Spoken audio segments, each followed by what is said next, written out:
Good morning मेरे प्यारे मित्रों।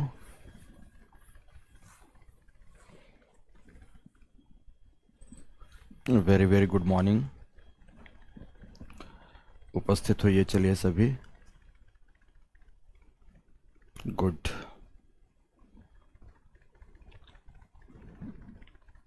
यस।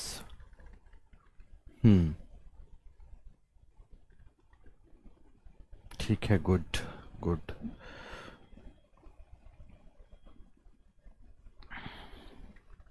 मैं एकदम ठीक हूँ।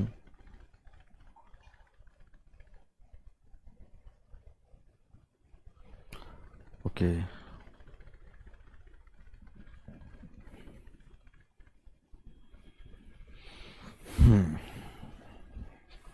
आप सभी के अभिवादन स्वरूप भेजे गए मैसेजेज मुझे प्राप्त हो गए हैं।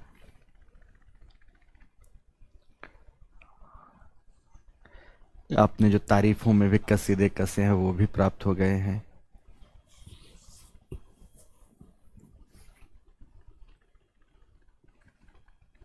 एनसीईआरटी जितने दिन में मन करे उतने दिन में कंप्लीट कर लो। एमसीक्यू क्वेश्चंस हल कराइए सर। ओके, पढ़ाएं नहीं, अभी यही हल कराना शुरू करें। क्लास अभी स्टार्ट नहीं हुई है, जुम्मे जुम्मे से एक ही 2 दिन हुआ और एमसीक्यू क्वेश्चंस हल कराना शुरू कर दे। कुछ भी कुछ भी। गुड।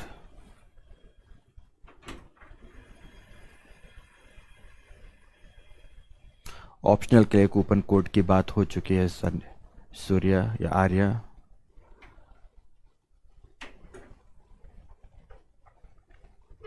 ठीक है, चलो। एनसीईआरटीज की बुक नहीं मिल रही हैं जो मैंने बताई, कोई बात नहीं है। तो जो अवेलेबल हो रही हो उसी को पढ़ डालिए। जो अवेलेबल हो रही हैं उसको पढ़ डालिए।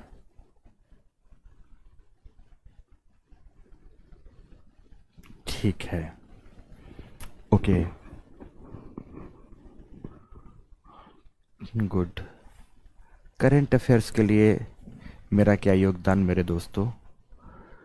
तो संस्था निश्चित रूप से गोताखोरी किस जोन में किया जाता है मुझे नहीं पता, आप खुद ही समझ लो।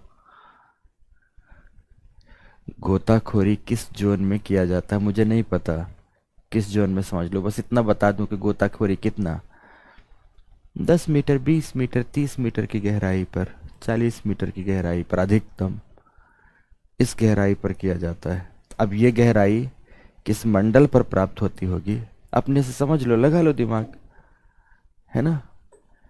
गोताखोरी जब लोग करते हैं तो आप देखोगे दुनिया भर के जीव दिखते हैं।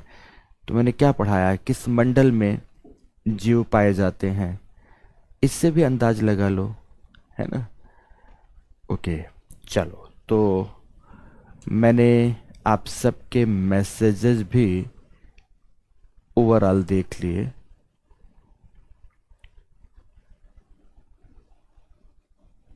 ठीक है, कोई ऐसा खास प्रश्न किसी बच्चे का था भी नहीं। और अब सर प्लीज़ ध्यान दीजिए, अदनान अहमद ने कुछ लिखा नहीं, बस सर प्लीज़ ध्यान दीजिए, प्लीज़ ध्यान दीजिए। किस बात पर ध्यान दूँ? ओके।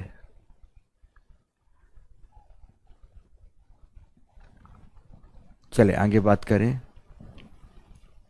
कमेंट्स अब बंद करें। अब हम लोग अपनी बातों को पढ़ते हैं। थोड़ा सा आप आज मुझे ब्रीद को लेकर दिक्कत हो रही है, ब्रीदिंग प्रॉब्लम हो रही है, बट कोई बात नहीं है। बहुत ही इत्मीनान से और बहुत अच्छे से टॉपिक को पढ़ेंगे। ठीक है, ध्यान से। हम शुरुआत करते हैं लास्ट क्लास से। लास्ट क्लास में हमने महासागरों के क्षेत्रीयकरण में, महासागरों के क्षेत्रीयकरण में पहला विषय वस्तु सूर्य प्रकाश की प्रवेश्यता के आधार पर पढ़ा था। प्रकाश की प्रवेश्यता के आधार पर पढ़ा था और सागरों को 3 मंडलों में बांटा था। फोटिक जोन, डायस्फोटिक जोन,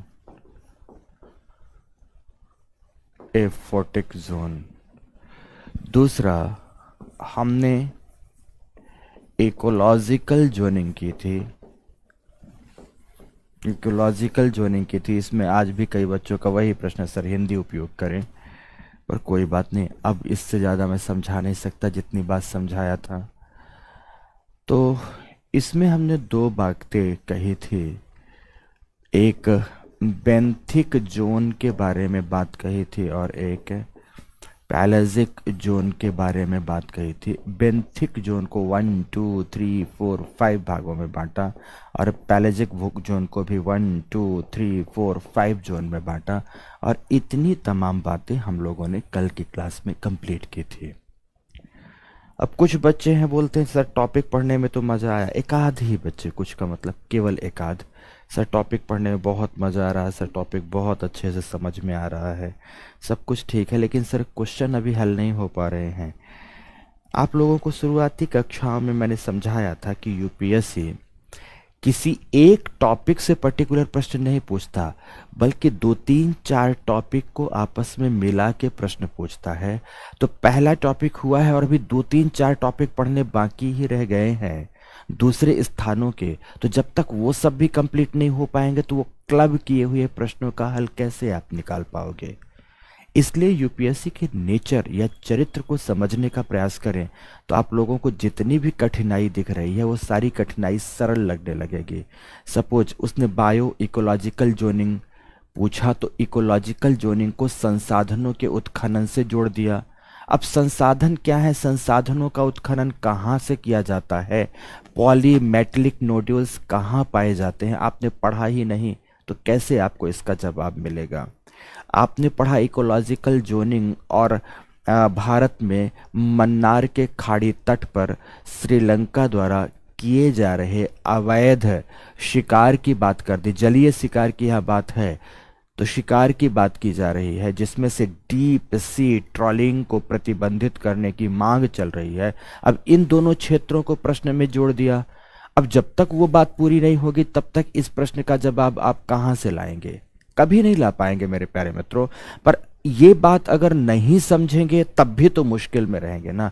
तो ध्यान रखना, यूपीएससी इंटरडिसिप्लिनरी और मल्टी डिसिप्लिनरी अप्रोच का विषय का एग्जाम है, जिसमें से किसी एक खंड को दूसरे खंड से, तो दूसरे को चौथे खंड से, चौथे को 8वें खंड से, कुछ ऐसा जोड़ता है। और जब इस प्रकार से जोड़ेगा तो जब तक आपको विषय की एक अच्छी गहरी समझ नहीं होगी तब तक प्रश्नों को हल करना थोड़ा सा कठिन लगेगा। चाहे मेंस के उत्तर लेखन की बात चले, चाहे प्रीलिम्स के उत्तर हल करने की बात चल रही हो, पहली बात तो ये ध्यान रखना। दूसरा, एक बच्चे ने, केवल एक बच्चे ने, कमेंट्स में मैं देखता और दिखवाता रहता हूँ, मैसेज किया था, कमेंट्स किया था, मैंने तो उस समय पर मेरी क्लास में नज़र नहीं गई थी कि सर इतना आप गहराई से पढ़ा रहे हैं, ये ऑप्शनल नहीं है। तो मेरे प्यारे दोस्तों, जीएस में कितना छिछला लेवल है, एक दिन मुझे तुम आराम से समझा दो तो मैं उतना ही छिछले लेवल की बात समझाऊं।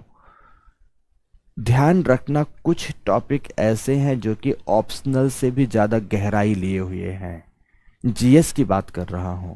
तो कुछ टॉपिक ऐसे हैं जो बहुत छिछले स्तर पर पढ़े जाते हैं, तभी तो ऑप्शनल चलता है 350 घंटे, तो आप 130 से 140 घंटे में जीएस पूरा कर लेते हैं, है ना। तो इसलिए ये तमाम प्रकार की खामखा की क्या बातें करते रहते हो, कई बार तो मित्रों मुझे समझ में भी नहीं आता। ये कुछ भी न समझना है न कुछ भी, बट बोल देना है। ध्यान रखना, आपके इस स्तर से, आपके लेवल की ही बात पढ़ाई जा रही है, कहीं कुछ अधिक बात नहीं है, ठीक है। बस, तो अब आज की कक्षा में प्रवेश करते हैं। आज की कक्षा में, ओह वो तो यही नाम उन लोगों ने लिख दिया है, तो इसे हटा देते हैं, ये नाम हटा देते हैं, कोई बात नहीं, जस्ट वेट।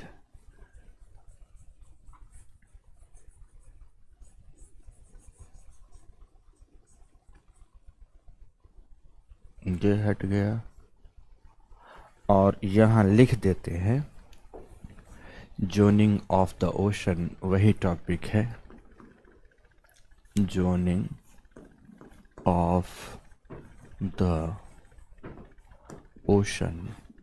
और इसके अंतर्गत आज आधार लेते हैं, तीसरे आधार की बात करते हैं। लिखेंगे महासागरों का, लिखे सभी, महासागरों का भू राजनैतिक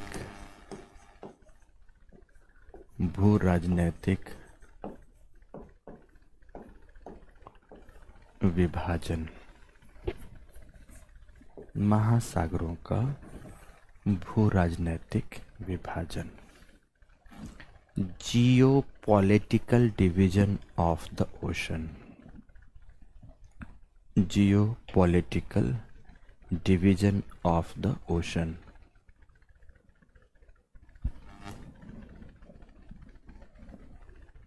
ठीक है, बताएं आगे, आगे पढ़ाएं मित्रों, सुनना ध्यान से, टॉपिक पे बात सुनो सीधा। बेसिकली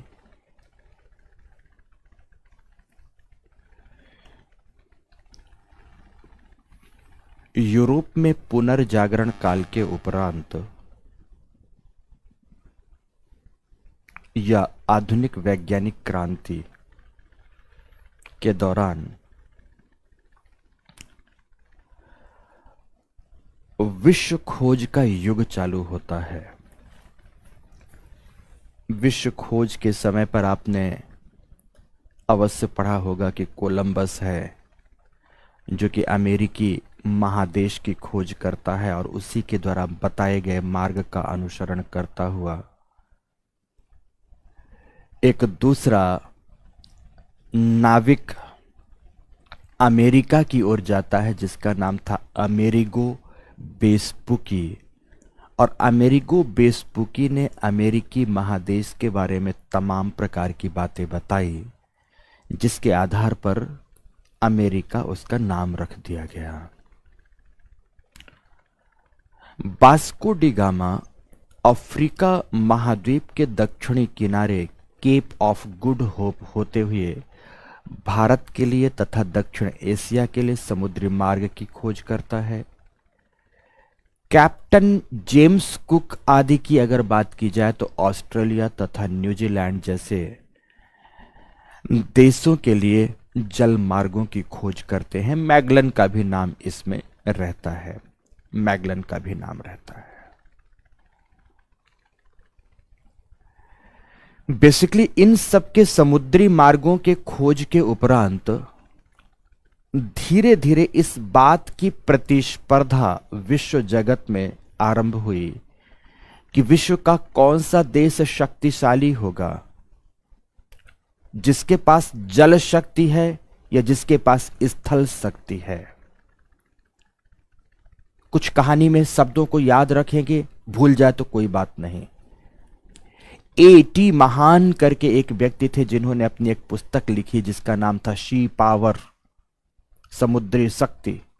और उस पुस्तक में उन्होंने स्पष्ट रूप से मेंशन किया कि दुनिया का वही राष्ट्र शक्तिशाली होगा जिसके पास जल शक्ति होगी, अर्थात सागरीय जल क्षेत्रों पर जिसका नियंत्रण होगा। A.T. महान के उपरांत एक और आलेख, basically the geographical pivot of history नामक आलेख मैकिंडर महोदय लिखते हैं। और मैकिंडर ने हार्टलैंड का सिद्धांत दिया और हार्टलैंड के सिद्धांत में उन्होंने जल एवं स्थल शक्ति के मध्य जब भी संघर्ष होगा तो वही क्षेत्र विजित होगा जिसके पास स्थलीय शक्ति होगी, और वह भी स्थलीय शक्ति हार्टलैंड जैसी होनी चाहिए। हार्टलैंड मतलब बेसिकली साइबेरिया आदि का वह केंद्रीय चारों ओर से प्राकृतिक अवस्थितियों से घिरा हुआ क्षेत्र जहां पर आक्रमण करना लोगों के लिए काफी ही दुष्कर कार्य हो। इस प्रकार से तमाम बातें उन्होंने कही, पर कुल मिलाकर land power and sea power में उन्होंने लैंड पावर को प्रभावी बताया। इनके उपरांत स्पाइकमैन महोदय आते हैं और स्पाइकमैन ने रिमलैंड का कॉन्सेप्ट दिया, और रिमलैंड के कॉन्सेप्ट के साथ उन्होंने यह बात साबित करने की कोशिश की कि बेसिकली जहां संघर्ष की बात की जाए तो जो तटीय देश है, समुद्री तटों पर अवस्थित देश हैं, उन्हीं में आपस में संघर्ष की स्थिति बनी रहती है। वह आपस में ही एक दूसरे के क्षेत्रों के अतिक्रमण करने का, एक दूसरे के क्षेत्रों को उपनिवेश बनाने का प्रयास करते रहते हैं, जिस क्रम में दो देश आपस में संघर्षरत रहते हैं। और इन्हीं संघर्षों का परिणाम बेसिकली एक समय विशेष में प्रथम विश्व युद्ध और द्वितीय विश्व युद्ध के रूप में परिणित हुआ। क्यों? क्योंकि बड़े से बड़े क्षेत्र में अपना मालिकाना हक जमाना चाहते थे। बड़े से बड़े क्षेत्र को अपना उपनिवेश बनाना चाहते थे, तो संघर्ष की स्थिति व्याप्त हुई। इन दोनों विश्व युद्धों में दुनिया को कितनी क्षति उठानी पड़ी। कुछ बच्चे माइक के लिए बोल रहे हैं, क्या प्रॉब्लम आ रही है? माइक में कोई दिक्कत आ रही है मित्रों क्या?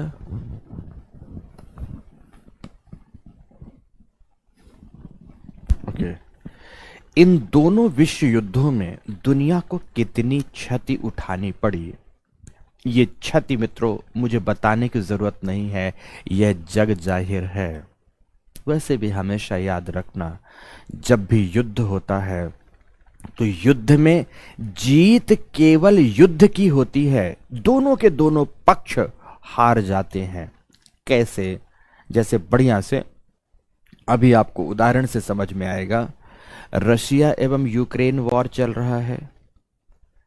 कुछ लोग बोलेंगे रसिया जीत गया, कुछ लोग बोलेंगे यूक्रेन जीत गया, कुछ भी बोलें, पर मैं जल्दी से पूछता हूं, यूक्रेन की जो व्यापक तबाही हुई है, इतनी व्यापक तबाही हुई है, जन धन जान माल की हानि हुई है, क्या कभी उसकी कोई भरपाई कर सकता है? संभव ही नहीं है।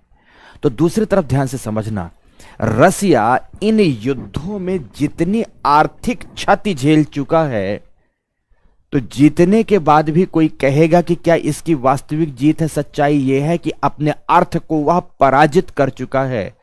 रसिया अपनी इकोनॉमी को बहुत पीछे ले जा चुका है, क्योंकि जब आप संघर्ष या युद्ध की स्थिति में आते हो तो आपकी आर्थिक स्थितियां बहुत ही विपन्नता की ओर चली जाती हैं, गरीबी की ओर चली जाती हैं।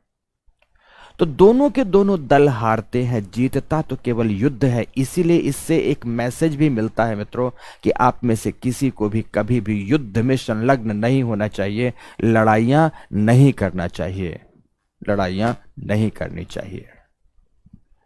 इसी क्रम में द्वितीय विश्व युद्ध के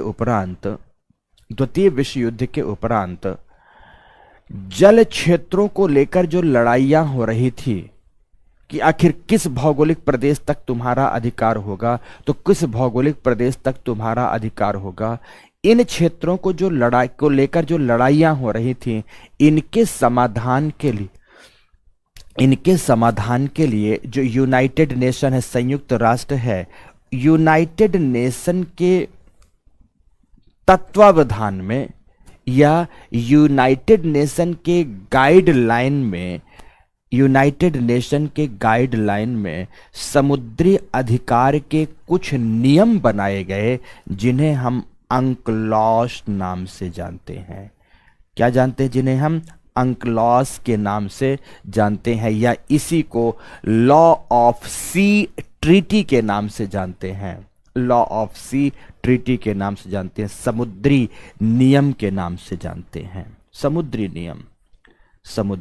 नियम कहलाते हैं, समुद्री नियम। अब ये समुद्री नियम क्या थे? अंक्लॉस का फुल फॉर्म क्या होता है? अंक्लॉस का फुल फॉर्म है यूनाइटेड नेशन कन्वेंशन ऑन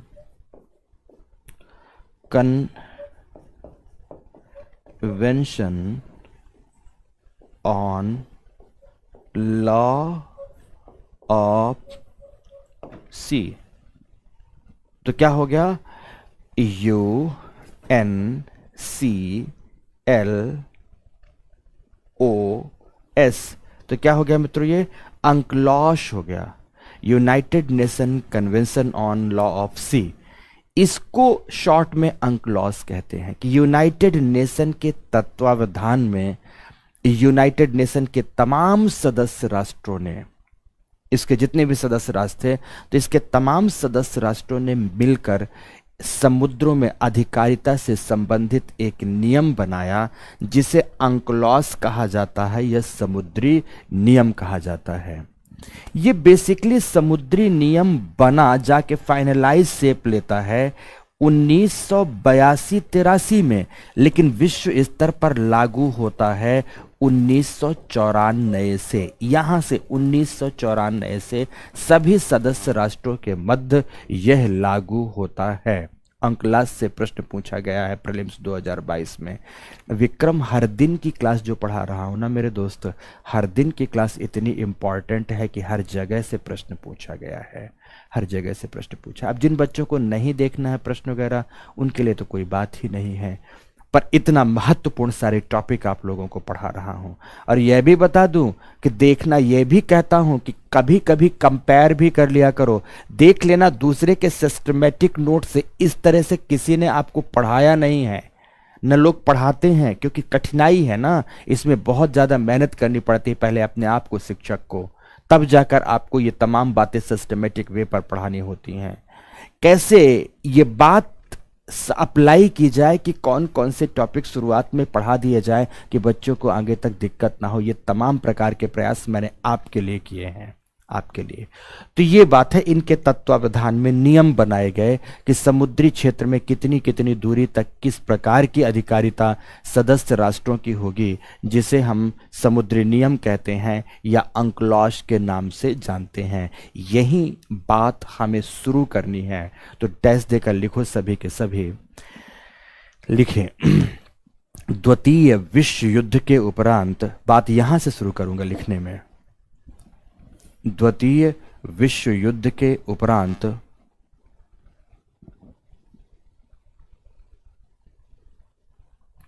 द्वितीय विश्व युद्ध के उपरांत दुनिया में एक दूसरे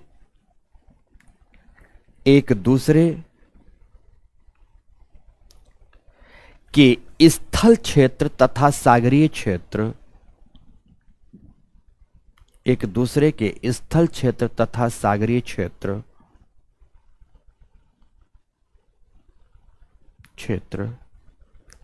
में अधिकारिता को लेकर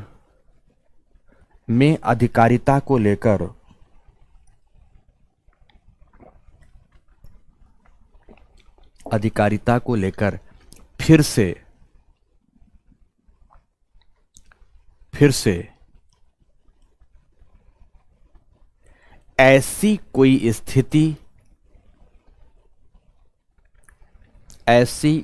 स्थिति ना उत्पन्न हो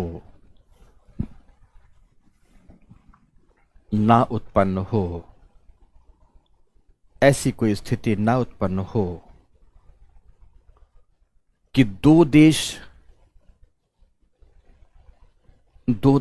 आपस में संघर्ष की स्थिति में आ जाएं,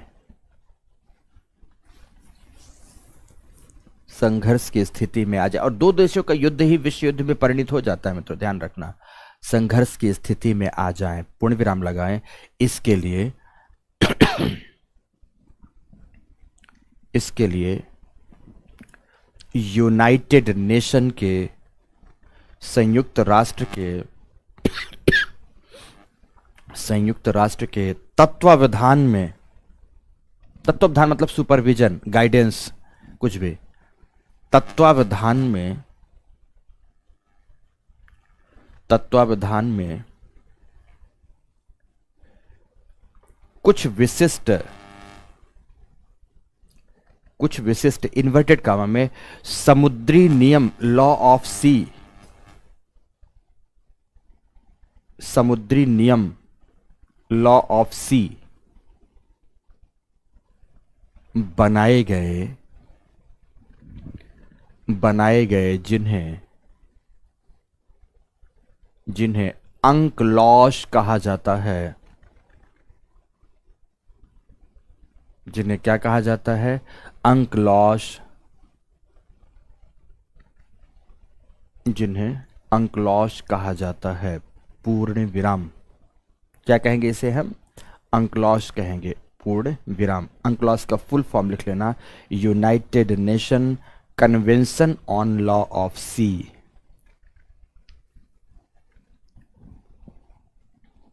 convention on law of sea, पूर्ण विराम लगाकर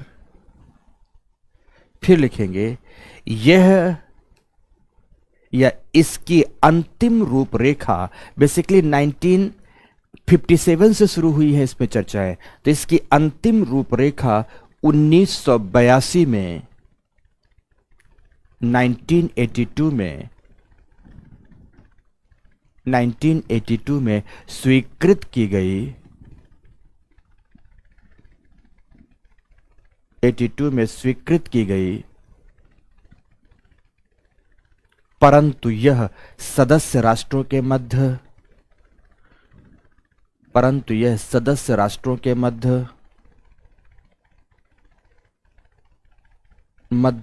1994 से लागू हुआ। 1994 से लागू हुआ, पूर्ण विराम। कब से लागू हुआ? 1994 से लागू हुआ, पूर्ण विराम। फिर पैरा चेंज करते हुए लिखेंगे इसके तहत महासागरों का क्षेत्रीयकरण, मंडलीकरण सब एक ही है, मतलब जोनिंग ऑफ द ओशन। महासागरों का क्षेत्रीयकरण निम्नलिखित भागों में किया गया है। निम्नलिखित भागों में किया गया है, पूर्ण विराम और डैश दे। और ध्यान से सुने पहले सारी बातें, ध्यान से पहली बातें सुने। कितने भागों में किया गया क्षेत्रीकरण, या अब जोनिंग की बात आती है। अब बात हम कर रहे हैं जोनिंग की, कि जोनिंग कितने भागों में है। तो जोनिंग है मित्रों, सबसे पहला इसमें आता है इंटरनल वाटर क्षेत्र, जोन मीन्स आंतरिक जल क्षेत्र, आंतरिक जल क्षेत्र या जल मंडल। दूसरे नंबर पर आता है क्षेत्रीय जल मंडल, टेरिटोरियल वाटर जोन, क्षेत्रीय जल क्षेत्र या जल मंडल। तीसरे नंबर पर आता है समीपवर्ती जल क्षेत्र, कॉन्टिगुअस वाटर जोन, समीपवर्ती जल मंडल। चौथे नंबर पर आता है EEZ, एक्सक्लूसिव इकोनॉमिक जोन, जिसे कहते हैं अनन्य आर्थिक क्षेत्र।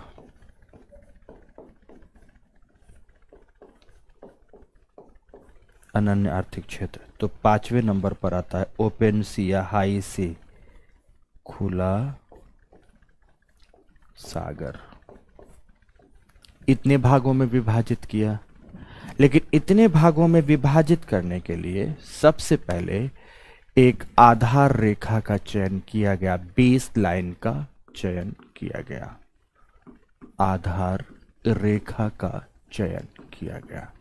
यहां पर आधार रेखा वर्सेस तट रेखा, इन दोनों की जानकारी भी आपको होनी चाहिए कि दोनों एक है या दोनों अलग अलग है। इतनी शब्दावलियों को आज यहाँ पढ़ना है और समझना है। मैं सबको लिखाऊंगा, ध्यान से। माना कि जैसे आप भारत को जानते हैं, भारत के संदर्भ में तो भारत का मानचित्र आपके मानस पटल पर बैठा ही हुआ है। माना कि भारतीय प्रायद्वीप है, तो दिस वन हम एक तरफ के प्रायद्वीप के हिस्से को कुछ ऐसा दिखाना चाहेंगे कि माना इधर है, तो कभी भी ये जो तट रेखा रहती है ऐसे नहीं रहती, बल्कि कुछ कटी फटी होगी, ऐसी होगी, कुछ कहीं पर झीलें दिखेंगी, तो कहीं पर डेल्टा आदि प्राप्त होंगे, तो कहीं पर कुछ ऐसी, ये तट रेखा कुछ ऐसी होती हैं। हमेशा ध्यान रखना, ये प्रायद्वीपीय भारत का हिस्सा है और पूर्वी तट की हम बात कर रहे हैं, पूर्वी तट की बात कर रहे हैं, तो ध्यान से। और यहां ये सारा का सारा जल का हिस्सा है, यहां पर ये सागर है मान लो, यहां बंगाल की खाड़ी है, अंडमान सागर से लगा हुआ ये हिस्सा है, ये सागर का हिस्सा है सारा का सारा। यहां आपका श्रीलंका भी अवस्थित है, आप सभी जानते हैं, यहाँ श्रीलंका की भी अवस्थिति है, श्रीलंका है, पाक की खाड़ी है, मन्नार की खाड़ी है, एटसेट्रा एटसेट्रा, ये सागर के क्षेत्र है।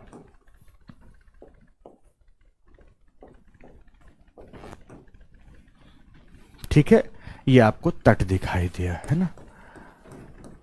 अब सबसे पहले बात करते हैं तट रेखा की, जिसको शोर लाइन या कोस्ट लाइन कहते हैं। ये तट रेखा कौन सी होती है?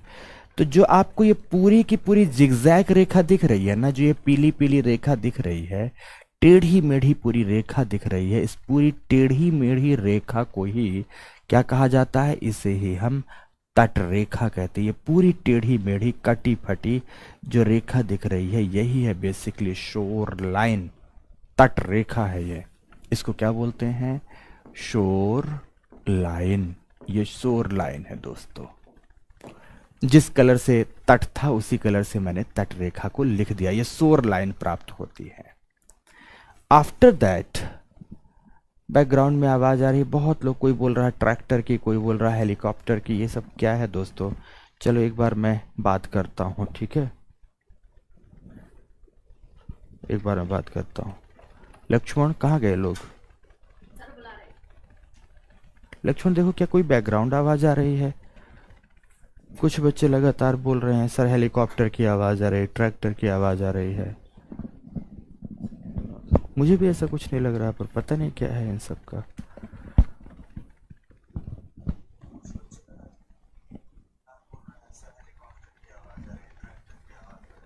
एकदम यहां से लाइव करके देख लिया गया, कोई आवाज नहीं है। सर आ रही है, कुछ बच्चे लिख रहे हैं ठीक है सर। सिंचाई मशीन की आवाज आ रही है, ओके, अच्छा अच्छा, तरह तरह की आपको आवाजें आने लगेंगी। बहुत अच्छा है कि कुछ और नहीं बोल रहे हो। नहीं, ठीक है, चलें आगे बढ़ें। कुल मिलाकर यहाँ से आवाज चेक करवा ली गई है, कंफर्म हो गया है, कुछ भी ऐसा नहीं है। ओके ठीक है, अब यहाँ पे आओ। फिर बात आती है कि ये बेस लाइन कौन सी है, तट रेखा कौन सी है। तो ध्यान रखना, ये जो शोर लाइन है ना, ये जो स्थल खंड के तट के कटे फटे या टेढ़े मढ़े किनारे हैं ना, इनके सागर की ओर निकले हुए तमाम बिंदुओं को मिलाने वाली एक रेखा खींच दो। सागर की ओर ये तमाम बिंदु निकले हैं, ध्यान से, पहले उन्हें पॉइंटेड कर दिया, ये बिंदु निकला है, ये बिंदु निकला है, ये बिंदु निकला है, ये बिंदु निकला है, ये बिंदु निकला है, ये बिंदु निकला है, यहाँ पर ये भी निकला है और ये भी निकला है, तो और यहाँ पर ये निकला है।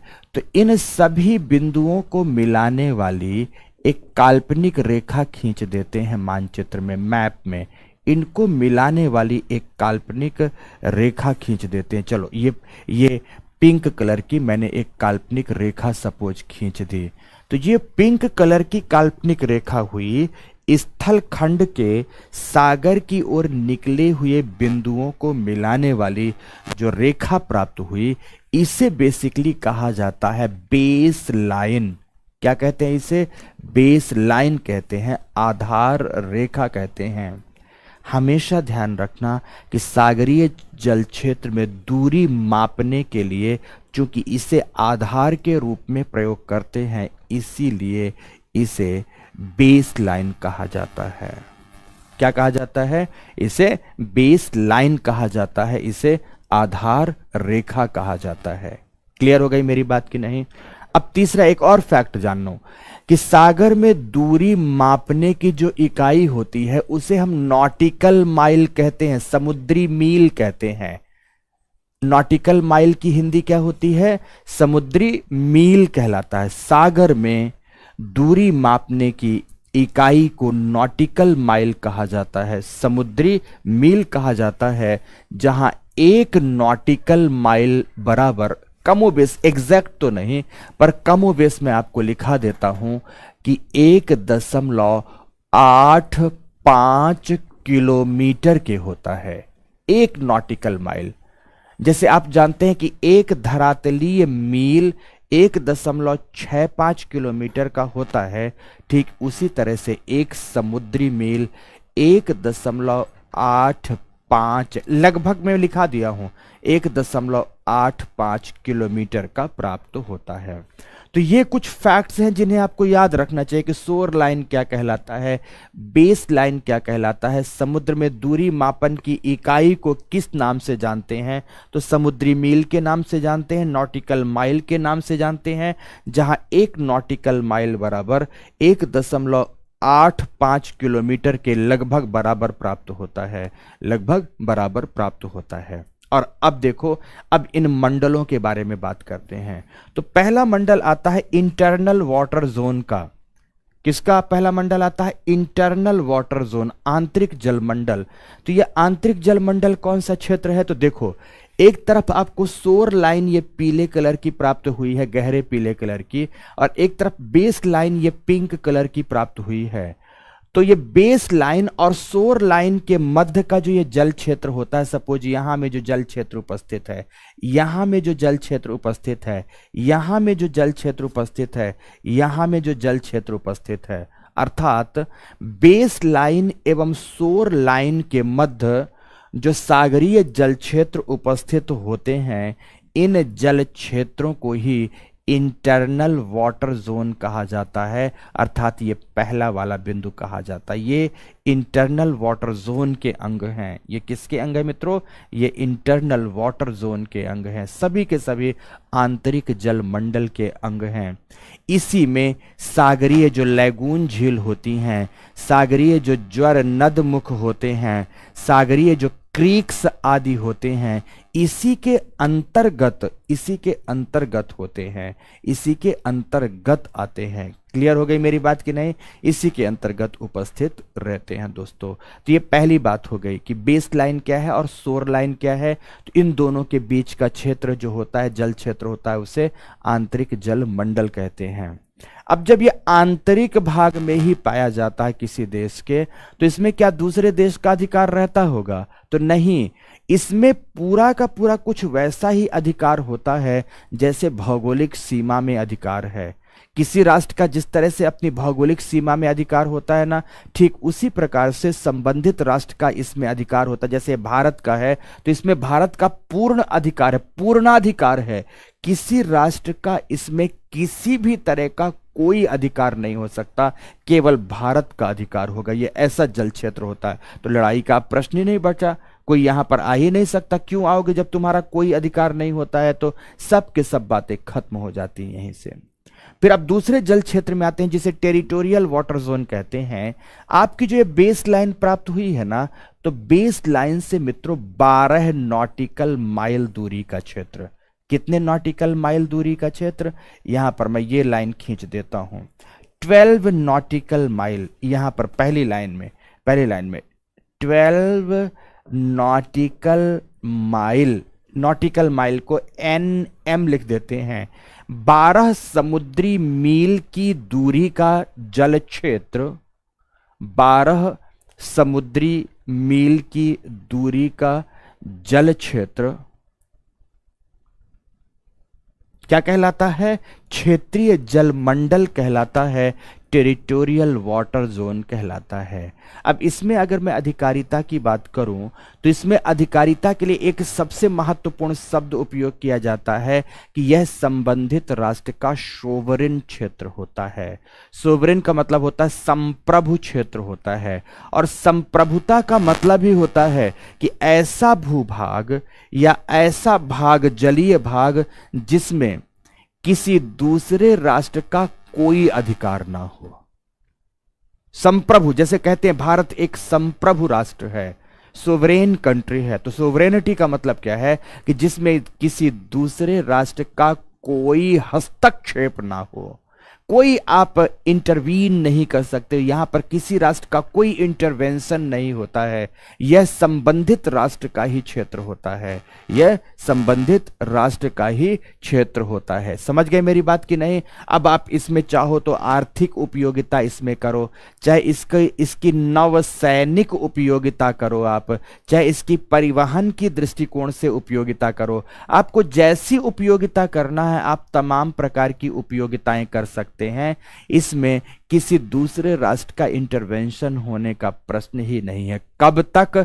जब तक कि उस दूसरे राष्ट्र की जल सीमा आपके साथ ओवरलैप ना कर रही हो। जैसे यहां पर श्रीलंका की सीमा आपके साथ ओवरलैप करेगी, तो ये जो ओवरलैप करने वाली सीमा है, इसके संदर्भ में क्या नियम आया है मैं इस पर भी बताऊंगा, पर पहले सामान्य नियम समझ लें कि चूंकि यह संप्रभु क्षेत्र है इसलिए किसी दूसरे राष्ट्र का कोई इंटरवेंशन नहीं रहता है। चाहे तो आप यहां पर नौसैनिक युद्धाभ्यास करो, चाहे किसी भी तरह की आप आर्थिक क्रियाकलाप करो, चाहे किसी भी तरह का इसके संदर्भ में आप परिवहनगत क्रियाएं करें, नौ या जल परिवहनगत क्रियाएं करें, यहां पर ऐसी कोई समस्या नहीं आएगी। पर फिर से जब दो राष्ट्रों की सीमाएं आपस में मिल रही होंगी, जल सीमाएं, तब क्या करेंगे इसे मैं लास्ट में बताऊंगा, कि इस दशा में क्या होता है विवाद की स्थिति से बचने के लिए। तो ये 12 नॉटिकल माइल की दूरी का क्षेत्र संबंधित राष्ट्र का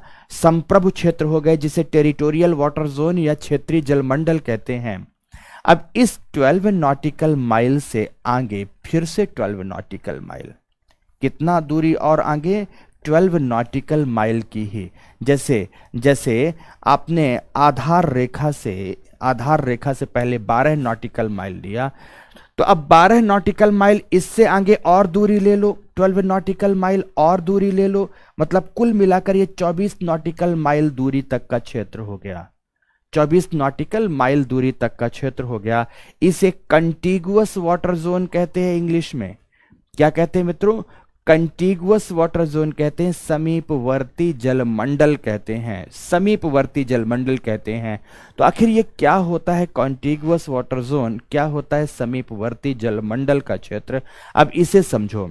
बेसिकली 12 नॉटिकल माइल का जो आपका टेरिटोरियल वाटर जोन है, उससे 12 नॉटिकल माइल और आगे का क्षेत्र, अर्थात आपके बेस लाइन से 24 नॉटिकल माइल दूरी तक का क्षेत्र कंटीगुअस वाटर जोन कहलाता है।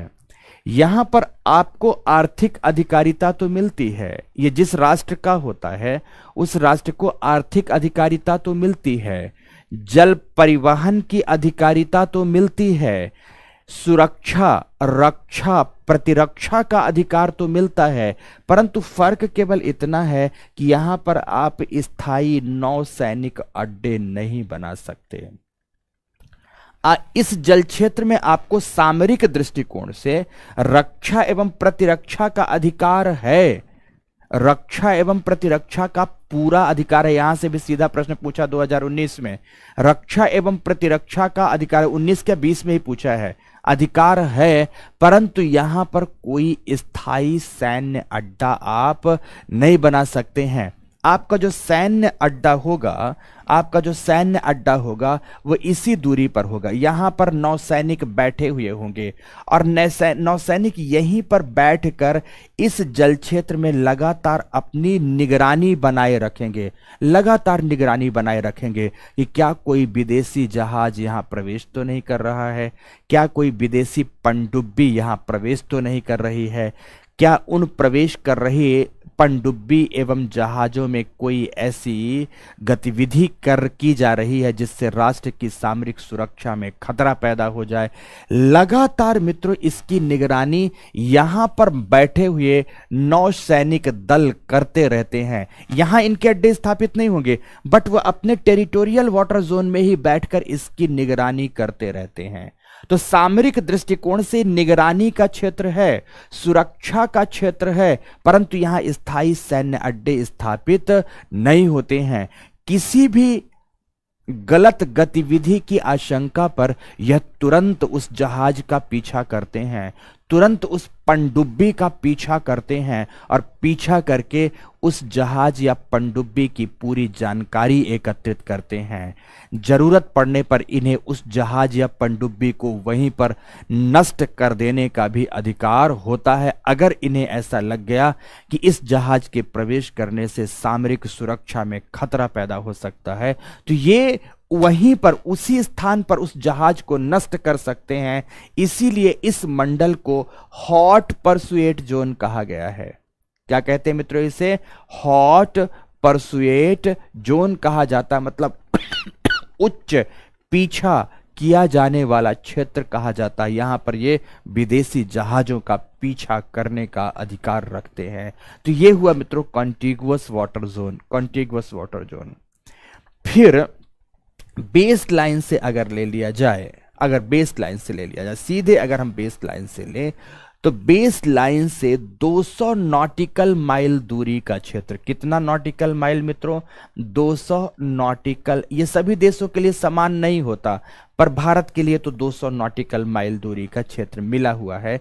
अब क्यों नहीं होता, किसके लिए कितना मिला होता, ये बात फिर अब ऑप्शनल के स्तर पर चली जाएगी, पर आप यहीं पर इतना ही समझें कि बेस लाइन से 200 नॉटिकल माइल की दूरी का जो क्षेत्र होता है, जल क्षेत्र होता है, इस जल क्षेत्र को, इस दूरी तक के जल क्षेत्र को हम एक्सक्लूसिव इकोनॉमिक जोन कहते हैं, हम अनन्य आर्थिक क्षेत्र कहते हैं। एक्सक्लूसिव इकोनॉमिक जोन, अनन्य आर्थिक क्षेत्र कहते हैं। अर्थात कॉन्टिगुअस वाटर जोन के आगे का जो 200 नॉटिकल माइल दूरी तक का क्षेत्र है, 200 नॉटिकल माइल दूरी तक का क्षेत्र है, तो ध्यान रखना मित्रों, यहां आपको केवल आर्थिक अधिकारिता मिली होती है।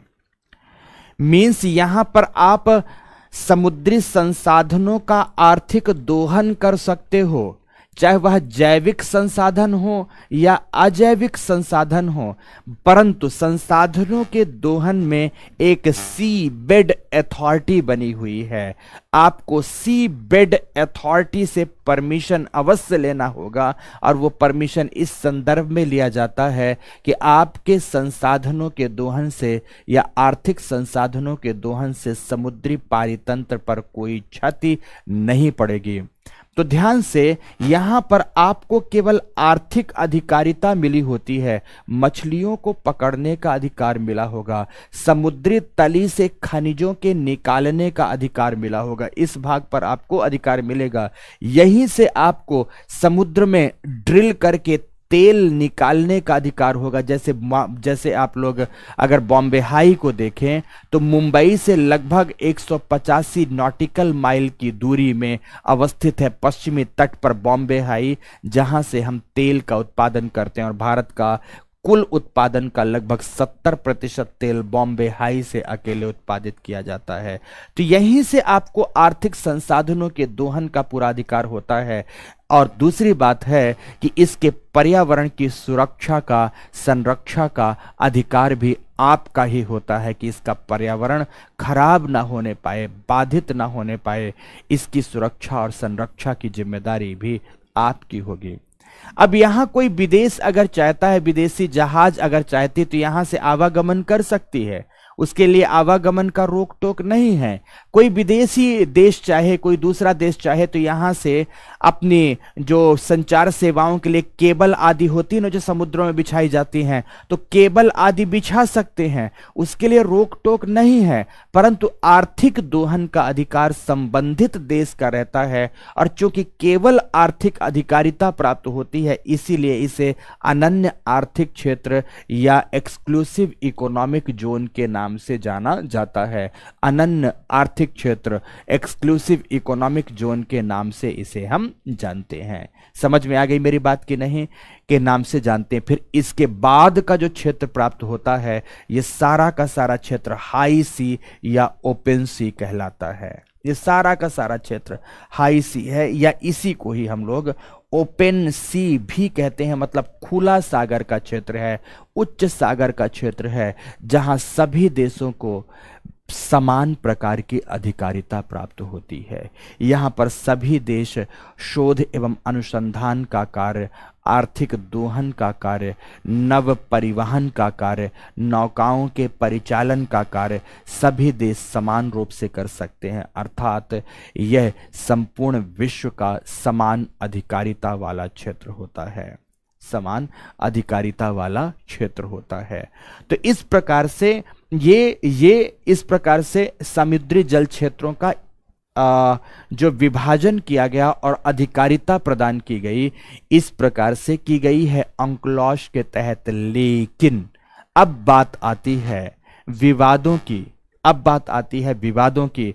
तो मित्रों, मैं विवादों की चर्चा करूं उससे पहले मैं इतनी बात लिखा देता हूं, और आफ्टर दैट फिर हम लोग विवादों पर आएंगे। तो ये चित्र तो मुझे लगता है अब तक आप सब लोगों ने बना ही लिया होगा। तो अब सभी लोगों को बातें लिखनी है। ये पीछे की बात मैंने आपको लिखा दी, और पीछे की बात लिखाने के बाद अब यहां पर हमें आना है और ये सारी की सारी बात लिखनी है। ओके, सारी की सारी बात लिखनी है। तो आ जाओ दोस्तों, लिखो अब बातें। जो चित्र में बना है उसी को लिखना है, एक एक करके, उसी को एक एक करके लिखना है। ठीक है, चलो सबसे पहले आप लोग हेडिंग देंगे। शुरुआत करेंगे हेडिंग की कि तट रेखा, ये तट रेखा बनाम आधार रेखा, तट रेखा बनाम आधार रेखा।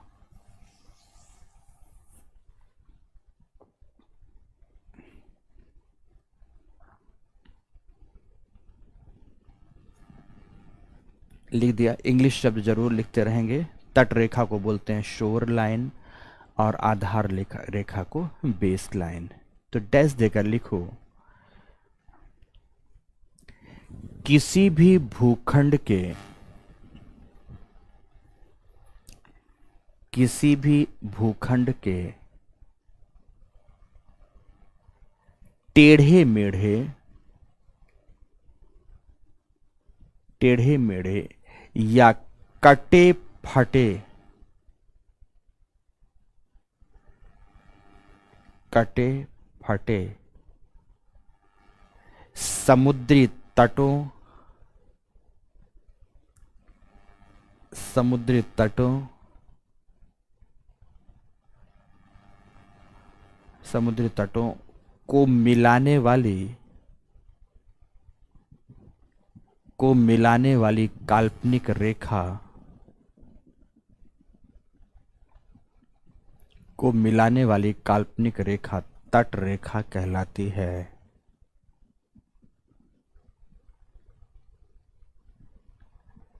को मिलाने वाली तट रेखा कहलाती है। पूर्ण विराम लगाकर यह स्थलीय किनारे, यह स्थलीय किनारे होते हैं, होते हैं। पूर्ण विराम, पूर्ण विराम। पैरा चेंज करते हुए लिखें, जबकि, जबकि तट रेखा के, तट रेखा के स्थल खंडों, तट रेखा के स्थल खंडों के वह बिंदु, तट रेखा के स्थल खंडों के वह बिंदु जो सागर की ओर निकले होते हैं, जो सागर की ओर निकले होते हैं, निकले होते हैं, उनको मिलाने वाली, उनको मिलाने वाली काल्पनिक रेखा, उनको मिलाने वाली काल्पनिक रेखा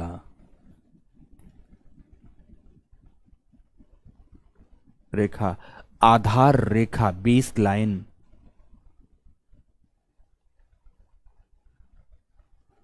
बेस लाइन कहा जाता है।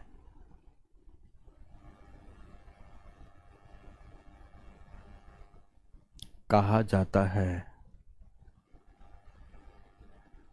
पूर्ण विराम, पूर्ण विराम क्या कहा जाता है? बेस लाइन कहा जाता है, पूर्ण विराम। इतना लिख दिया। अब इतना लिखने के बाद आगे लिखेंगे, इतना लिखने के बाद आगे लिखेंगे। अब लिखिए जोनिंग में पहला जोन लिखेंगे, लिखें पहला आंतरिक जल मंडल, इंटरनल वाटर जोन, हेडिंग देंगे आंतरिक जल मंडल, इंटरनल वाटर जोन। डैश देकर लिखेंगे कि आधार रेखा, आधार रेखा एवं तट के मध्य उपस्थित, आधार रेखा एवं तट के मध्य उपस्थित सागरीय जल क्षेत्र को, सागरीय जल क्षेत्र को आंतरिक जल, आंतरिक जल के अंतर्गत रखा जाता है, आंतरिक जल के अंतर्गत रखा जाता है, रखा जाता है, जिसमें संबंधित राष्ट्र का, जिसमें संबंधित राष्ट्र का पूर्ण रूपेण अधिकार होता है, संबंधित राष्ट्र का पूर्ण रूपेण, हर प्रकार से जैसा भी आप कहो, पूर्ण रूपेण अधिकार होता है, पूरा पूरा अधिकार होगा, अधिकार होता है। ठीक है, क्लियर हो गया। एक बात और लिखेंगे, लिखो इसके अंतर्गत, इसके अंतर्गत समुद्री लैगून झील, जो समुद्रों के किनारों की झीलें होती हैं उनको लैगून झील कहते हैं, समुद्री लैगून झील, कॉमा नदियों के मुहाने, नदियों के मुहानों को एस्चुरी कहते हैं, जो नदमुख कहते हैं, है ना, नदियों के मुहाने एवं, एवं बैक वाटर जोन मतलब पश्च जल क्षेत्र, पश्च जल क्षेत्र भी आते हैं, बैक वाटर जोन, पश्च जल क्षेत्र भी आते हैं, जहां, जहां क्षेत्रीय या राष्ट्रीय बंदरगाहों की, क्षेत्रीय या राष्ट्रीय बंदरगाहों की स्थापना की जाती है। यहां पर बंदरगाह स्थापित रहते हैं मित्रों, बंदरगाहों की स्थापना की जाती है। पूर्ण विराम, पूर्ण विराम। तो ये बात भी समाप्त हुई, पूर्ण अधिकार होगा आपका, किसी दूसरे राष्ट्र का कोई हस्तक्षेप नहीं होगा। ठीक है ना, तो ये पहला मंडल समाप्त हुआ। अब दूसरा मंडल लिखो, क्षेत्रीय जल मंडल, टेरिटोरियल वाटर जोन।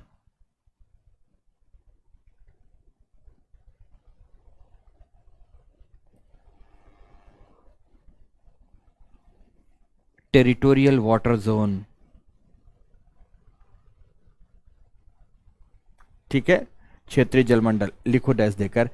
आधार रेखा से 12 नॉटिकल माइल,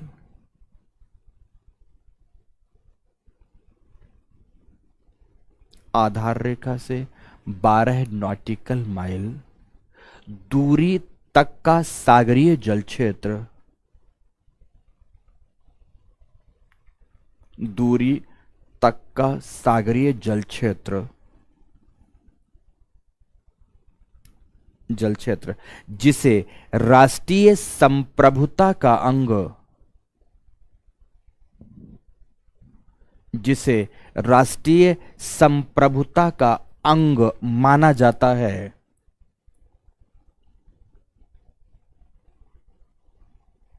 माना जाता है। अर्थात यहां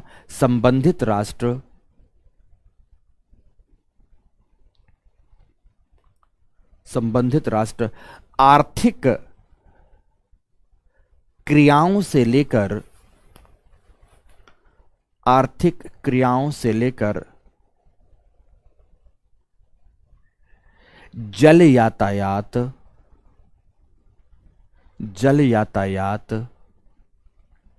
कौमा सैन्य युद्धाभ्यास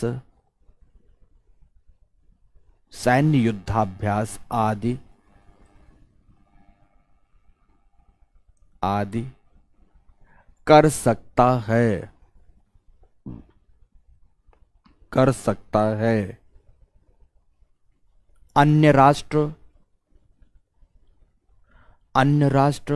का हस्तक्षेप पूर्णतः वर्जित, अन्य राष्ट्र का हस्तक्षेप पूर्णतः वर्जित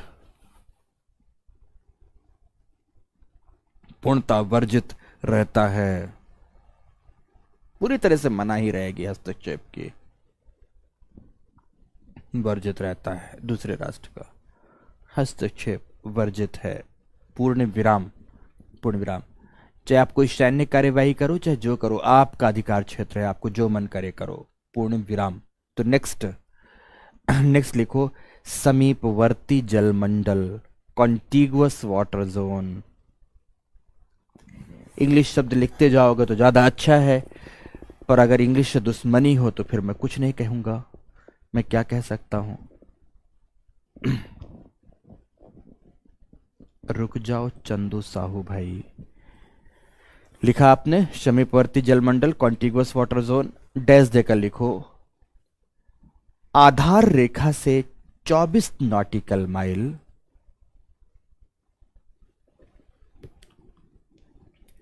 24 नॉटिकल माइल या क्षेत्रीय जलमंडल से 12 नॉटिकल माइल, दो में से कुछ भी बोल दो।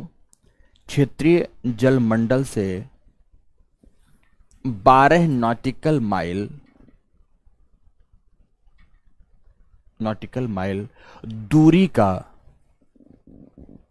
दूरी का जल क्षेत्र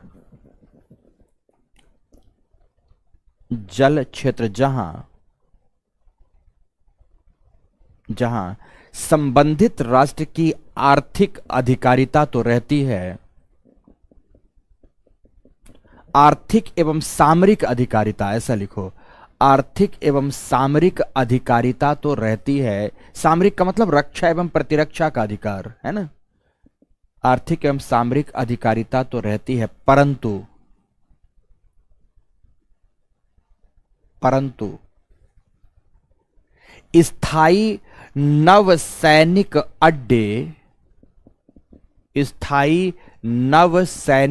अड्डे स्थापित नहीं कर सकता।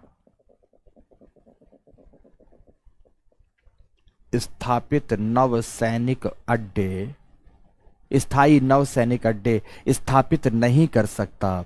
पूर्ण विराम लगाएं। इसकी निगरानी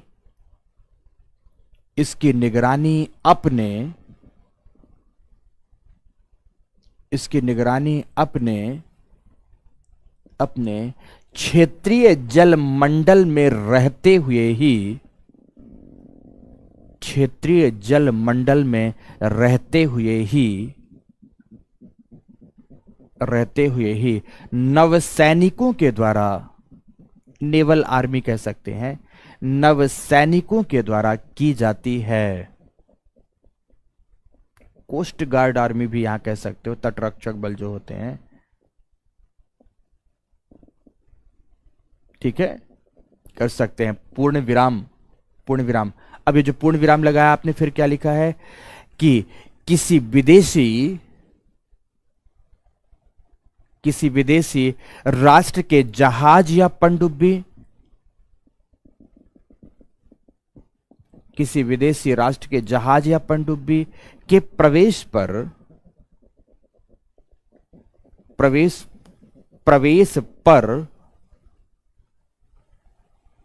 पर संबंधित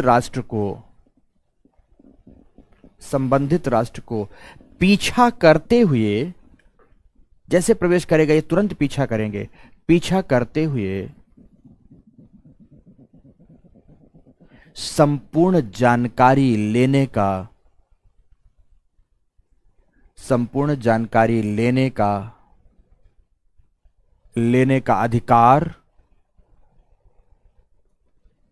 अधिकार सामरिक सुरक्षा की दृष्टि से रहता है। सामरिक सुरक्षा की दृष्टि से रहता है। सामरिक सुरक्षा की दृष्टि से रहता है। इसलिए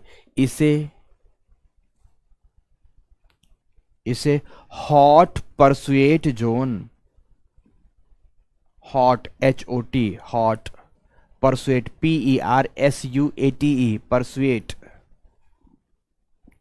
परसुएट, हॉट परसुएट जोन भी कहते हैं। इसी हॉट परसुएट जोन से प्रश्न पूछा है, भी कहते हैं। पूर्ण विराम। ठीक है, तो ये हो गया समीपवर्ती जलमंडल। तो फिर अब नेक्स्ट लिखो, एक्सक्लूसिव इकोनॉमिक जोन, EEZ। इसको संक्षेप में क्या कहते हैं? EEZ कहते हैं। एक्सक्लूसिव इकोनॉमिक जोन है ये।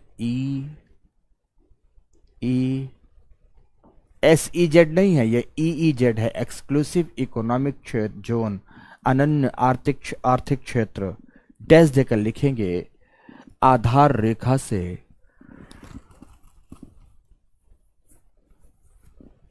रेखा से 200 नॉटिकल माइल, 200 नॉटिकल माइल दूरी तक का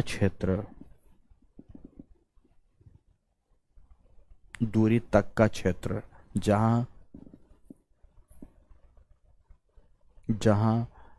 संबंधित राष्ट्र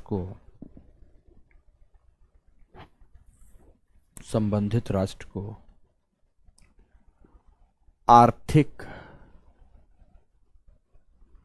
आर्थिक एवं पर्यावरणीय सुरक्षा की अधिकारिता, आर्थिक एवं पर्यावरणीय सुरक्षा की अधिकारिता तो होती है,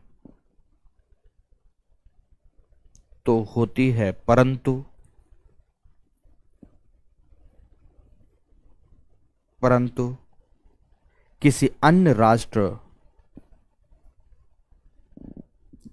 राष्ट्र के जहाजों के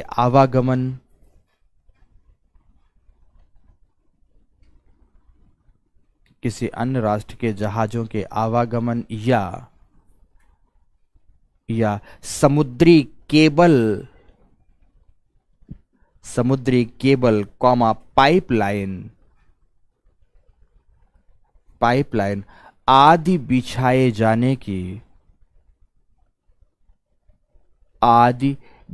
जाने की मनाही नहीं होती।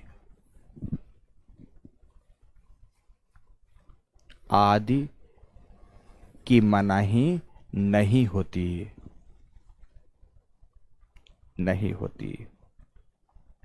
पूर्ण विराम लगाएंगे और फिर लिखेंगे ओपन सी, हाई सी, खुला सागर। खुला सागर। और इसके बारे में लिखेंगे कि EEZ से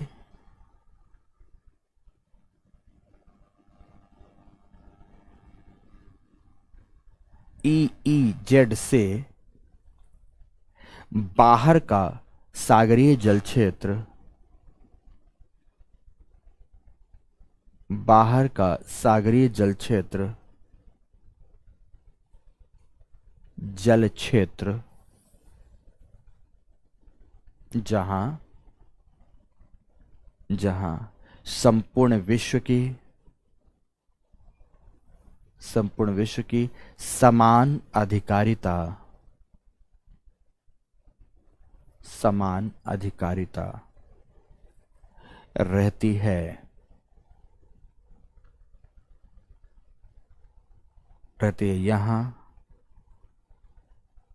यहां इंटरनेशनल सी बेड अथॉरिटी,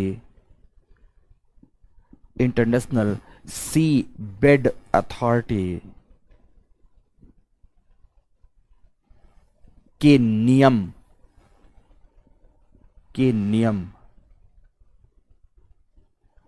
लागू रहते हैं, पूर्ण विराम। तो ये था मित्रों आपका अधिकारिता का मंडल। अब बात आती है दो चीजों की, अब बढ़िया से समझो। फिर से ये बात यहां पर समाप्त हुई। पहली बात आती है कि क्या किसी भी दशा में कोई विदेशी जहाज आपके टेरिटोरियल वाटर जोन या इंटरनल वाटर जोन में प्रवेश नहीं कर सकता? तो जवाब है बिल्कुल प्रवेश कर सकता है।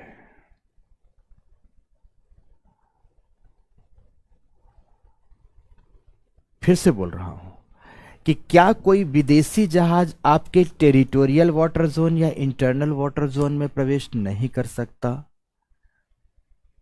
ठीक है, तो ध्यान से, बिल्कुल कर सकता है, बट कैसे करेगा इस बात को ध्यान रखना। उसके लिए एक अधिकारिता मिली होती है राइट टू इनोसेंट पासेस की, जिसे कहते हैं निर्दोष पारगमन का अधिकार। क्या कहते हैं जिसे? निर्दोष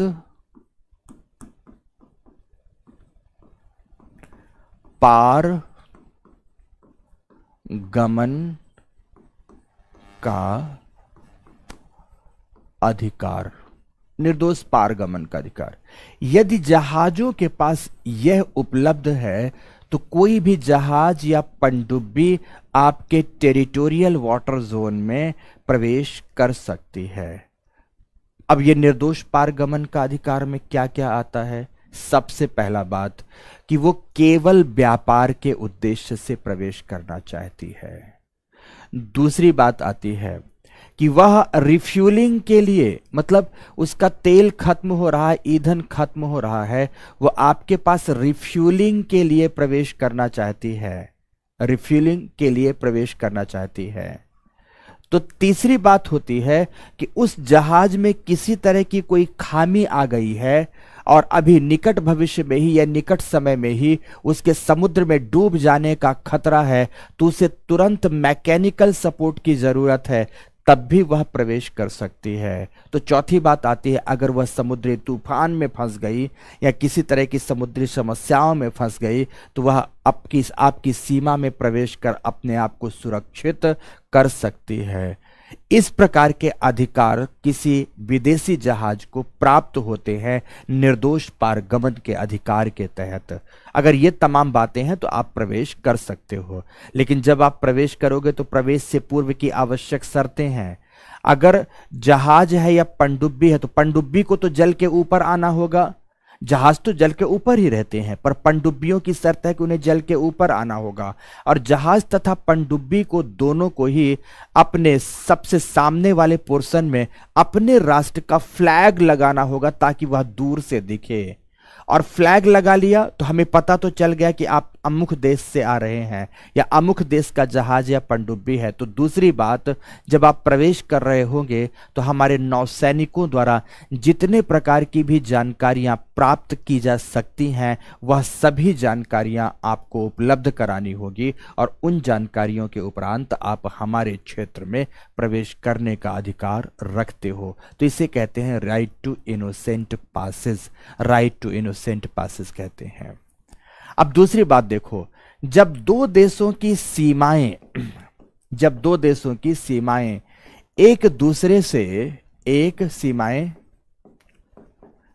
एक दूसरे से अध्यारोपित होती हों, सुपर इम्पोज्ड होती हों, अध्यारोपित हों, बहुत सिंपल है। अगर अध्यारोपित हो रहे हैं, जैसे आपने यहां पर देखा कि यहां पर भारत एवं श्रीलंका का जो टेरिटोरियल वाटर जोन है वो आपस में एक दूसरे को क्या कर रहा है, इंटरसेक्ट कर रहा है, सुपर इम्पोज्ड कर रहा है। अब इस दशा में बेसिकली अब क्या किया जाए, कौन कितने क्षेत्र का अधिकार रखेगा, तो सामान्यतः दोनों के बीचों बीच का रास्ता अपनाया जाता है। सामान्यतः इस दशा में क्या करते हैं, दोनों के बीचों बीच का रास्ता अपनाया जाता है। या दूसरी भी शर्त होती है कि दोनों राष्ट्र आपस में बैठकर द्विपक्षीय समझौते के माध्यम से इस समस्या का समाधान करते हैं। द्विपक्षीय समझौते के माध्यम से इस समस्या का समाधान कर लेते, जैसे भारत एवं श्रीलंका ने ऐसे समाधान कर लिए हैं, ठीक है ना। फिर भी अगर किसी भी प्रकार की विवाद की स्थिति बनी है, वो राष्ट्र मानने के लिए आपस में तैयार ही नहीं है, तब क्या किया जाए। अब इस दशा में क्या होता है कि विवाद की स्थिति बनी ही हुई है, उसके निपटान के लिए फिर यूएन के तत्वावधान में, यूएन किसी व्यक्ति की नियुक्ति कर देता है। यूएन द्वारा नियुक्त किए गए किसी व्यक्ति के नेतृत्व में इस समस्या के समाधान के हल खोजे जाते हैं और फिर भी हल नहीं मिला तो इस मुद्दे को अंतर्राष्ट्रीय न्यायालय ले जाया जाता है और इसका समाधान वहां से आता है। अब देखो, अगर दो पड़ोसी राष्ट्र आपस में मित्र राष्ट्र हैं तो सामान्यतः द्विपक्षीय समझौतों के माध्यम से ही इस समस्या का समाधान हो जाता है। लेकिन अगर राष्ट्र पाकिस्तान जैसा पड़ोसी हो, राष्ट्र अगर चीन जैसा पड़ोसी हो, तो मित्रों कभी भी समस्या का समाधान हो ही नहीं सकता। जितने आप क्षेत्र को दे दोगे ना, तो थोड़े दिन बाद फिर से वह आगे के क्षेत्र को मांगेगा कि ये क्षेत्र भी मेरा है, मुझे भी दे दो। घर में ऐसे कुछ लालची बच्चों को देखा है कि आपके हाथ में, अपने हाथ में वो दो दो चॉकलेट लिया है, पर आपके हाथ में एक टूटी हुई चॉकलेट भी देखेगा तो आपकी चॉकलेट के लिए रोएगा। अपनी चॉकलेट को छुपाए रखा है पर उसके लिए रोएगा और मम्मी आकर हमें ही दो थप्पड़ा लगाएंगे और उसको भी छुड़ाकर उसको दे देंगी। अभी कैसा, कभी आपके साथ ऐसा हुआ है, नहीं हुआ है? तो वैसे जो लालची बच्चे होते हैं ना, वैसे बच्चों टाइप से ही आप कहो कि आप पाकिस्तान और चीन जैसे देश हरकत करते हैं कि उनको दूसरे की सीमाओं का अतिक्रमण करना ही करना है। सर क्रीक और कोरी क्रीक का विवाद जो पाकिस्तान हमारे साथ पैदा किया है, केवल विवाद पैदा किया है मित्रों, और कोई विवाद की वजह नहीं है, जबकि वह भौगोलिक क्षेत्र वास्तविक अर्थों में भारत का है। पाकिस्तान तो केवल विवाद पैदा किया, उसको विवाद पैदा करना है, लड़ने के लिए कुछ तो बहाना चाहिए। नहीं, मैं तेरे से लड़ूंगा, ना ना मैं तेरे से लड़ूंगा, तेरा भी होगा तब भी तेरे से लड़ूंगा, मैं ऐसे लड़ूंगा, जा तू क्या करेगा, तो लड़ेगा। ऐसे खूब बच्चे आप लोगों ने देखे होंगे। उन्हीं बिगड़ैल आवारा गर्दी करने वाले बच्चों में से एक है पाकिस्तान, जिसको जब मिले दो तमाचा लगाओ तो ठीक रहता है, तभी दो थप्पड़ लगाने पर ही ठीक रहता है। पर मित्रों, जब बात देशों की आ जाती है तो हर टाइम आप दो तमाचे नहीं लगा सकते हैं, आपको आपस में बैठकर वार्तालाप करने पड़ते हैं, क्योंकि पड़ोसी की भूमिका बहुत महत्वपूर्ण होती है। उसी तरह के ये बच्चे हैं, सच बताएं, उसी तरह का बिगड़ैल है पाकिस्तान बच्चा, मैं सच बताऊं तो। और रोटियों के लिए लोग तरस रहे हैं यार, रोटियों के लिए लोग तरस रहे हैं, रोटी और आटे दाल के लिए लोग लड़ाइयां कर रहे हैं, संघर्ष कर रहे हैं, भगदड़ मच रही है, उसको उसकी परवाह नहीं है। पर नहीं, भारत की सीमाओं के साथ उसको लड़ाई लड़नी है, और खामखा की लड़ाई लड़नी है, जिसका कोई मतलब नहीं, जिसका कोई औचित्य नहीं है, इस तरह से लड़ता है मित्रों। तो अब क्या कहोगे जब ऐसे देश हो? चीन क्या करता है? चीन का अगर इस पैटर्नी आइलैंड्स वगैरह का विवाद देखोगे तो लगेगा क्या यार, ये जो 9 डैश लाइन का विवाद है, ये मेरा क्षेत्र नहीं है, कोर क्षेत्र नहीं है, मैं नहीं पढ़ाता आपको। पर ये 9 डैश लाइन का विवाद, इस पैटर्नी आइलैंड्स का विवाद, जो इन आइलैंड्स बनाए बेसिकली नेचुरल आइलैंड है ही नहीं, आर्टिफिशियल आइलैंड बना देता है। दक्षिण चीन सागर में आर्टिफिशियल आइलैंड बना देता है और उन आइलैंड्स तक कहता है कि अब मेरा यहां से अधिकार शुरू होगा। अब क्या करोगे मित्रों, अब क्या करोगे? तो ऐसे देशों का कोई समाधान ही नहीं है, कोई समाधान नहीं है। सच कहते हैं बेहद बिगड़ैल हैं ये सब। तो अंतर्राष्ट्रीय न्यायालय निर्णय भी देता, तब भी उनको नहीं मानना है, कोई नया क्लॉज जोड़कर फिर से लड़ाई लड़नी है। लड़ते रहो, कब तक लड़ोगे आप, कब तक लड़ोगे? तो ऐसी स्थितियां आती हैं मित्रों। तो लिखो next note, note note number 1 में पहली तो ये बात लिखोगे, नोट नंबर 1, यदि यदि दो समीपी राष्ट्रों की, यदि दो समीपी राष्ट्रों की अंतरराष्ट्रीय जल सीमाएं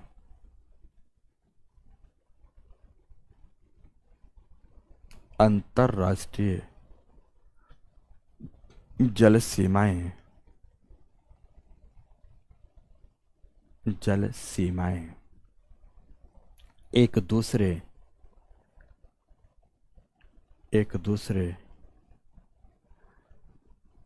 को काटती हूं, काटना शब्द ठीक नहीं, एक दूसरे को अध्यारोपित करती हूं, यह शब्द ज्यादा अच्छा है।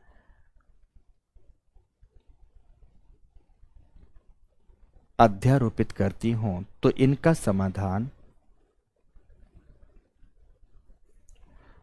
समाधान बराबर बराबर भागों में बांटकर,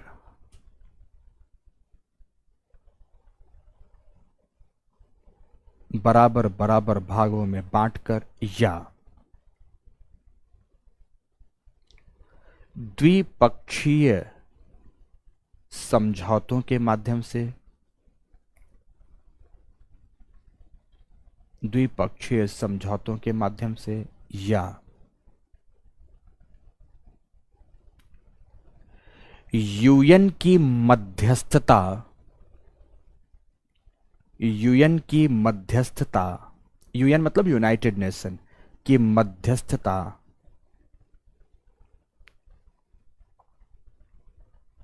के माध्यम से किया जाता है, के माध्यम से किया जाता है। पूर्ण विराम, पूर्ण विराम। अब दूसरा बिंदु लिखो। अरे चीन का शिनकाकू आइलैंड का विवाद, इस पैटर्नी आइलैंड्स का विवाद, सारे आइलैंड्स के विवाद सुनोगे मित्रों तो दंग रह जाओगे कि ये करता क्या रहता है यार, ये करता क्या रहता है ना। और प्रश्न पूछे हैं, सीधे सीधे प्रश्न पूछे, अभी 2021-22 में इन सबसे प्रश्न पूछा हुआ है। तो नेक्स्ट लिखो, ऐसे टॉपिक को आप पढ़ रहे हो ध्यान रखना। नेक्स्ट लिखो दूसरा बिंदु, द्वीपों के संदर्भ में आइलैंड्स जो होते हैं, द्वीपों के संदर्भ में, द्वीप, जब बात द्वीप की आती है, द्वीपों के संदर्भ में यह सारी सीमाएं, जितनी सीमाएं मैंने बताई हैं, यह सारी सीमाएं स्वतंत्र रूप से निर्मित होती हैं, स्वतंत्र रूप से निर्मित होती हैं, स्वतंत्र रूप से निर्मित होती हैं। पूर्ण विराम। इसी का आधार लेकर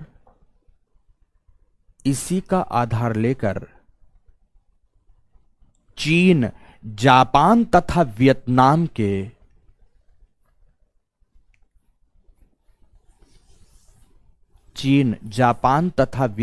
के कई द्वीपों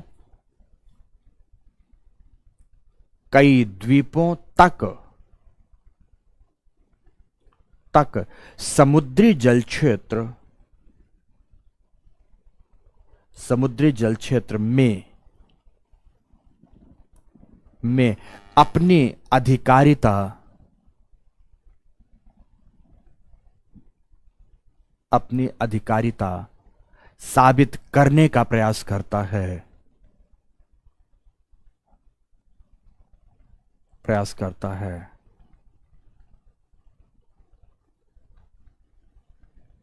ठीक है, तो नेक्स्ट तीसरा बिंदु लिखें, तीसरा बिंदु लिखें कि विदेशी राष्ट्रों के जहाजों या पनडुब्बियों को, विदेशी राष्ट्रों के जहाजों या पनडुब्बियों को, पनडुब्बियों को निर्दोष पारगमन के अधिकार, राइट टू इनोसेंट पासेस,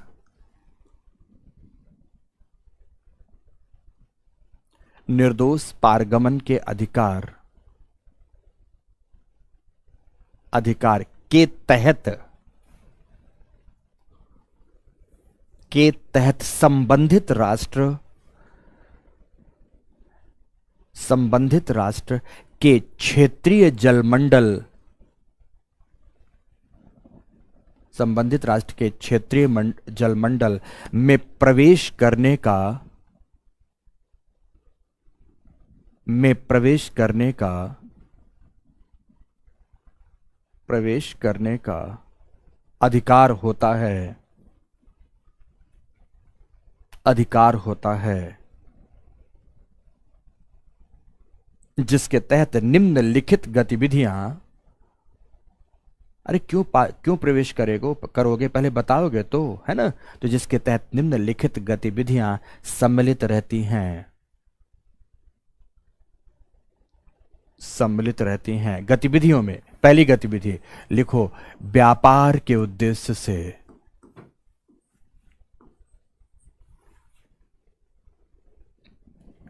व्यापार के उद्देश्य से। दूसरी, ईंधन पुनर्भरण, ईंधन पुनर्भरण, मतलब ईंधन समाप्त हो गया फिर से भरना है, पुनर्भरण के उद्देश्य से। तीसरा, जहाज में आई खामी, कोई भी खामी आ गई, खामी को ठीक कराने के उद्देश्य से, को ठीक कराने के उद्देश्य से। तो नेक्स्ट, समुद्री आपदाओं, आपदाओं से बचने के उद्देश्य से, समुद्री आपदाओं से बचने के उद्देश्य से, आदि आदि। पूर्ण विराम लगाकर फिर पैरा चेंज करते हुए लिखेंगे, परंतु, परंतु, परंतु संप्रभु सीमा में प्रवेश से पूर्व, किसी की संप्रभु सीमा में अगर आपको प्रवेश करना है, प्रवेश से पूर्व निम्नलिखित शर्तों को, प्रवेश करने से पूर्व निम्नलिखित शर्तों का पालन करना होगा, निम्नलिखित शर्तों का पालन करना होगा। पहला, पहला, पनडुब्बियां, पनडुब्बियां जल से बाहर, जल से बाहर, जल से बाहर लाई जाएंगी, जल से बाहर लाई जाएंगी, जल से बाहर लाई जाएंगी, पनडुब्बियों को जल से बाहर लानी होगी। दूसरा, जहाज एवं पनडुब्बी में, जहाज एवं पनडुब्बी में राष्ट्रीय झंडा, जो भी राष्ट्र की हैं, राष्ट्रीय झंडा सबसे ऊपर दिखाई देना चाहिए, सबसे ऊपर दिखाई देना चाहिए। तो तीसरे नंबर पर, तीसरे नंबर पर जिस देश की जल सीमा में, जिस देश की जल सीमा में प्रवेश कर रहे हैं, प्रवेश कर रहे हैं, प्रवेश कर रहे हैं, उसके सैनिकों द्वारा मांगी गई जानकारी,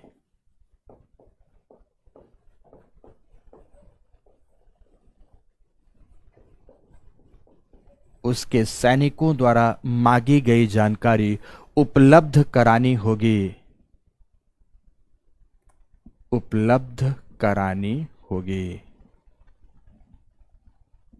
उपलब्ध करानी होगी, पूर्ण विराम उपलब्ध करानी होगी। अब इस आधार पर आपको राइट टू इनोसेंट पासेस के तहत संबंधित राष्ट्र की टेरिटोरियल जोन में प्रवेश करने का अधिकार होता है, इंटरनल वाटर जोन में प्रवेश करने का आपका अधिकार होता, अन्यथा आप प्रवेश नहीं कर सकते हो। तो ये मित्रों बहुत महत्वपूर्ण टॉपिक था, जिससे आपने देखा कि अभी विगत लास्ट 2-3-4 सालों में ही 3-4 प्रश्न पूछ लिए गए हैं। बहुत महत्वपूर्ण टॉपिक था, इतने महत्वपूर्ण, देखो कई कई दिन तो ऐसा होगा कि आप 2-3 दिन पढ़ रहे हो, उससे कोई प्रश्न पूछा भी है या नहीं पता भी नहीं है, या कि पूछेगा भी या नहीं पता भी नहीं है। पर ये एक दिन में छोटे छोटे टॉपिक आप पढ़ जरूर रहे हो, कि एक दिन में एक टॉपिक, छोटा टॉपिक फिनिश कर रहे हो, लेकिन ये सब ऐसे टॉपिक है जिनसे खूब प्रश्न पूछा है यूपीएससी ने, और डेली विवाद चल रहा है। अब जब आप चीन के 9 डैश लाइन का विवाद पढ़ोगे, शिनकाकू आइलैंड विवाद को पढ़ोगे, स्पैटनी आइलैंड्स विवाद को पढ़ोगे, तो आपको सारे तरह के विवाद समझ में आएंगे। भारत में कच्छा तिबू एवं पंबन द्वीप का विवाद जो श्रीलंका के मध्य चल रहा है, वो समझ में आएगा आपको। भारत और बांग्लादेश के मध्य जो न्यूमूर आइलैंड्स का विवाद चल रहा था, वो आइलैंड्स का विवाद आपको समझ में आएगा। अब सारी की सारी बातें आपको समझ में आने लगेंगी यहाँ पर, है ना। हाँ, एक बात जरूर ध्यान रखना कि अगर बात पूरी तरह से समझोगे तो मजा आएगा, नहीं समझना है तो फिर कोई बात ही नहीं है। ये बहुत महत्वपूर्ण टॉपिक है। तो महासागरों के क्षेत्रीयकरण में कल अभी एक और क्लास चलेगी, जिसमें महासागरीय तली के उच्चावचों का हम अध्ययन कराएंगे, आपको बॉटम रिलीफ की बात कराएंगे, तली के उच्चावच की बात होगी हमारी, और फिर कल के बाद फिर हम दूसरे सेक्शन में प्रवेश कर जाएंगे मित्रों, दूसरे सेक्शन में प्रवेश कर जाएंगे। सारा टॉपिक बहुत महत्वपूर्ण था, यथासंभव मैंने कोशिश की कि आपको एक एक बात समझ में आ जाए। ओके, धन्यवाद मित्रों, समय समाप्त हो चुका है, क्लास की समाप्ति करता हूं। मिलते हैं कल अपने उचित समय पर। धन्यवाद।